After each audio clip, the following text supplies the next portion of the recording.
چار شربانه یه پیجه گو خشکی هفن خشک کوانی دنجی شربانه یه پیجه لی اونا حاضر بو یعنی 5 خشک هفره شربانه یه پیجه نه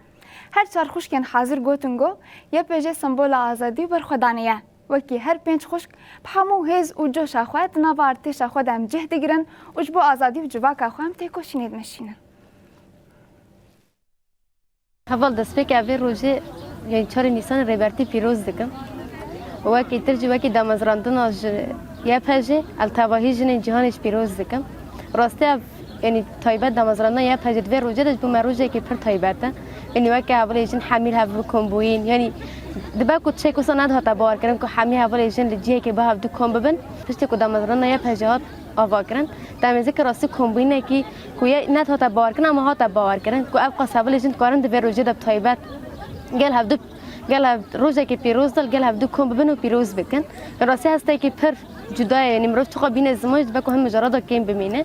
و به تایبت جیوا که هر 4 خشک یعنی به هفدو رو روزه پیروز کردن راستش بوم هین جدا تر دبا که افجار یکمین موسی هر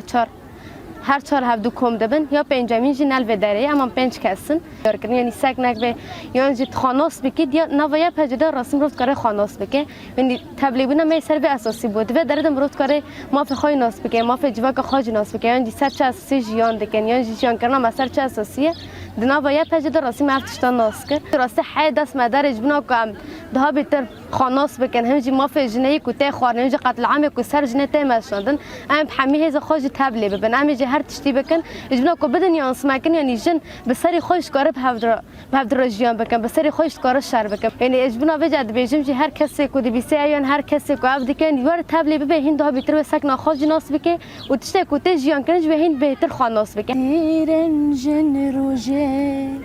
جیاد بره